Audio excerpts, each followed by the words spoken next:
Hey guys, how's it going? Today we got some Star Wars Battlefront gameplay. This is the beta, of course. Beta just came out this morning as of October the 8th for PS4, Xbox One, and PC. To get the download, all you have to do is go to your console's, service. And so if you got a PlayStation, just go to the PlayStation Store. Xbox, go to Xbox Marketplace. PC, obviously you go to Origin and pick this bad boy up. It'll be running up until the 12th of October. So, let's get into the gameplay, shall we? So, right off the bat, this feels like any other Battlefield game, just with that Star Wars added features to it, and they've added their own set of, environments, new weapons, upgrades, abilities, health system bar. There's a whole bunch of stuff they've added. It's not groundbreaking by any means. It's just different cosmetics it looks like. And right here you can see we got there's not that much in the beta. I mean, you get some weapons and gadgets, and you only get four primary weapons, which isn't much. But the fact that they're letting us play it early, there's no downside to that. You get to test the game out. So this game mode that I'm playing right here is called Drop Zone. If you ever played Call of Duty, it's similar to Call of Duty. However, you don't have to stay within a specific region to capture the zone. What you do is you just go up to a pod and essentially secure it, and you have to defend it for so long.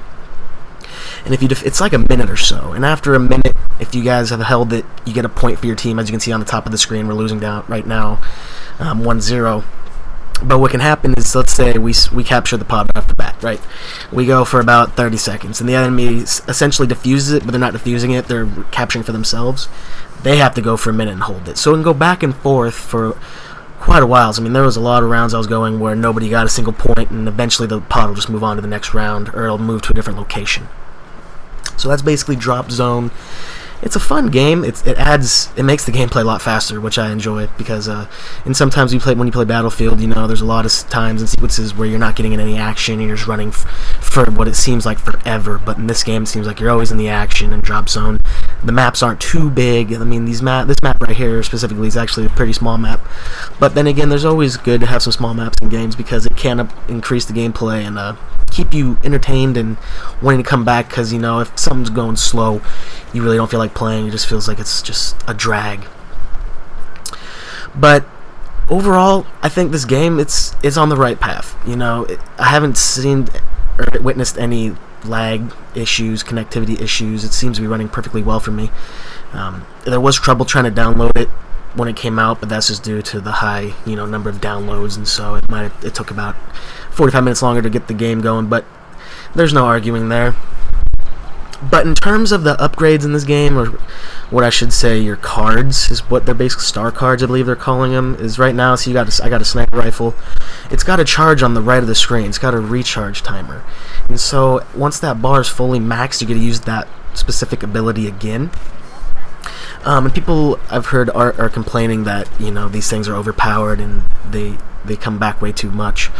The grenade, maybe, because the grenade does deal quite a bit of damage in this game, and if you get it within radius, you're pretty much donezo. But in terms of the sniper, if you're not shooting him in the head, basically, if you're shooting him in the chest, it's pretty much a two-shot kill to the chest. So you might get lucky if a guy's been hurt or whatnot. And that's another thing. The health in this game, you can see the health of the opponent above their heads, which I actually really enjoy. I think that's a cool added feature in the game. It makes it so if you got to put too much more bullets into him, or if he's retreating, you can see that you can run up and try to get the drop on him, because he doesn't have that much health. And you can actually tell if you're actually hitting him or not, because some games, when you shoot a guy, you're like, am I even hitting this guy? You know what I mean? But in this game, you definitely know, because it shows you the bar above their head, so I think that's a cool added feature. And I've already skipped over it, but if you go back in the video, you can see that I got a sentry turret, and I placed it. The thing with placing turrets in this game, or any kill streak that I've gotten so far, is if you go to place the turret, once you click L1 and R1, or LB and RB for PlayStation or Xbox users, it automatically drops it. You can't choose where you want to put it. It just puts it wherever you're standing at that point. And the same thing with the melee. You just saw the melee. I don't know if it's a one-hit melee kill. If it is, that's a little ridiculous. But we'll see. Right here, this was This was a pretty hectic scene. You know, the game was over, so I was trying to get my last kill in, but then all these guys come out of nowhere, and I managed to get a couple of them. So I thought that was a pretty cool sequence right there. I died not too long after, just to let you guys know. But overall, the beta, I mean, what can you expect more from a game that's given you the opportunity to play a month before? I mean, yes, it's almost upon launch day. Do I think the game's going in the right direction? Of course. Are people going to be bored of this game after, 3 or 4 months? Absolutely. That's with any shooter game, in my opinion. This game, though, what it does is it just has that... It basically fulfills your fantasy of playing a Star Wars game. If I can sum it up, that's basically how this game is. It's those people who truly love Star Wars, they're going to love this game. Those veteran Battlefield players, this might be a hit or miss for me. I love playing Battlefield. I've played every single Battlefield that's ever been released. And honestly, I can say I do enjoy this game. I really do. And I'm not just saying that because I love Star Wars by any means. What I'm saying is, the gameplay feels a lot faster. You get action a lot quicker. It feels, I mean, if you could really put it into a sense, it does feel more like a Call of Duty type game. It feels like, because everything is so archaic in this game now with all the upgrades, kill streaks, and everything. In Battlefield, you never had those things. But like I said, I've only played Drop Zone up until this point. I've yet to play the Hoth Assault game mode or whatever the other game mode is. They've only allowed you 2 game modes in the beta. This one, Drop Zone, the other one, Hoth. I believe it's called Hoth Assault, something like that. But in terms of playing for a couple hours, I think this game can last over the course of 6-7 months for people to play.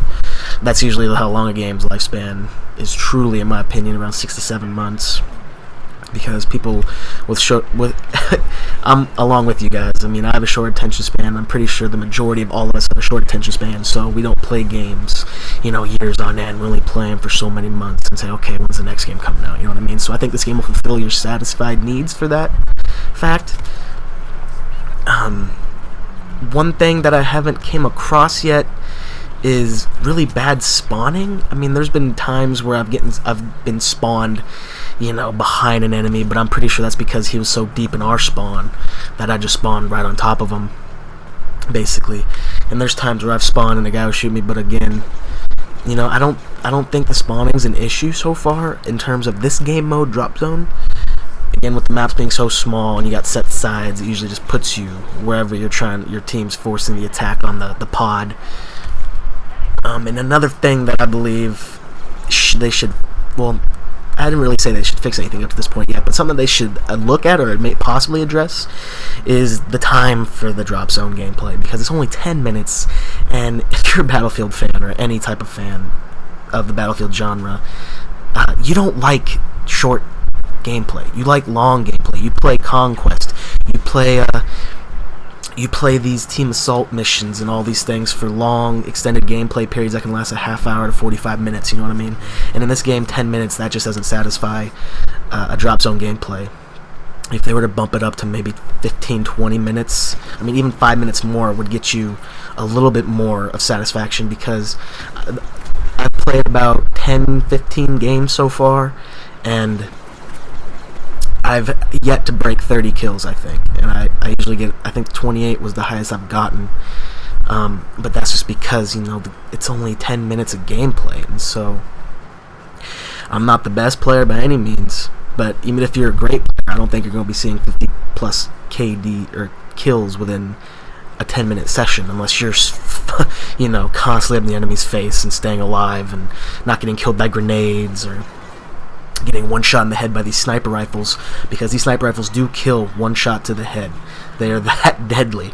So that's why I use the sniper rifle quite a bit. It gives the drop on them. Even if you hit them in the chest, it basically takes them down to, I would say, less than a quarter of their health, at least. But anyways, that's just my opinions and thoughts on the Battlefield, or Battlefront, sorry, gameplay so far. Hope you guys enjoyed this video. It's coming up to an end. I'll get some more Battlefront gameplay for you guys. Maybe I'll get my friends involved and we'll get some live commentary going. But anyways, hope you guys enjoyed, and I'll see you guys in the next video.